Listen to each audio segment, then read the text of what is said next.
Sad fact, after 4 years of Biden and Harris, more Americans believe the American dream is no longer achievable. Donald Trump says he'll restore that, but how? You've mentioned getting rid of taxes on tips, 10% tariffs across the board, getting rid of most favored nation status for China. There will be a lot of pressure brought to bear against the tariffs question. How strongly, and I think a lot of people in Michigan are listening tonight, and in Ohio and other Rust Belt states, how firmly will you commit to these tariffs? 100%.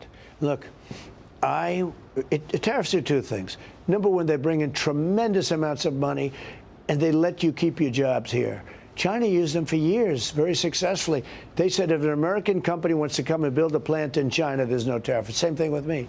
If somebody wants to come build a plant and hire our auto workers, I like it, there's no tariff to be paid. But China charges us hundreds. I mean, they charge us so much. Other countries are charging us tremendous tariffs. It's a way. Look at India. They said to Harley Davidson, you have a 200% tariff on a motorcycle. But if you build your plant in India, there's no tariff. So they go and they build a plant in India, and so many other things like that. Tariffs are good. They also are good for something else, power. When a country starts getting fresh, when they start saying we're going to attack another country and you don't want them to, and you say, I'm sorry, if you do that, we're going to put tariffs on you, and, we're going to put tariffs. Do you know how many wars I stopped? Do you know that I had no wars? We had no wars. Remember when Hillary Clinton said, look at him, just look at him? Well, they looked at me, and the fact is that we had no wars other than I defeated ISIS, which had already started 100%. We're going to get to foreign policy in a minute, but I just want to stay on this. The number one issue is the economy. Gas-powered cars. What happens to them in a Harris administration? In a Harris, they're gone. In a Trump, they're thriving. And also, everything's thriving. Electric, gas-powered.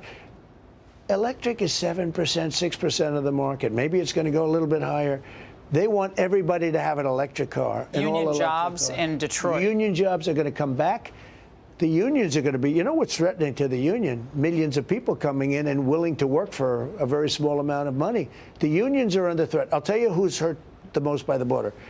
Black people, Hispanic people, and unions. And young people going into the workforce for the first time. Young people, too. But if you think about it, black people are losing jobs. They were doing so much better under Trump. People are coming in and undercutting them and taking their jobs. Hispanic people and also unions and young people. The real wages under your administration, even the Washington Post had to report this, that I believe the number is you had a 19% differential between wages and inflation. Right. And with Biden, it's just, it's basically barely keeping up. It's improved a little bit. It's barely keeping up with inflation. I think yours was 15.4%, but it's a big differential. So real wages were going up. So why is that the case? So people are trying to figure this out. Like, why? What you did it work? Why? So I had no inflation. Essentially, I had 1%. I had no inflation over the whole 4 years. With that, over the whole thing, though. I had very little inflation. Inflation is a country buster.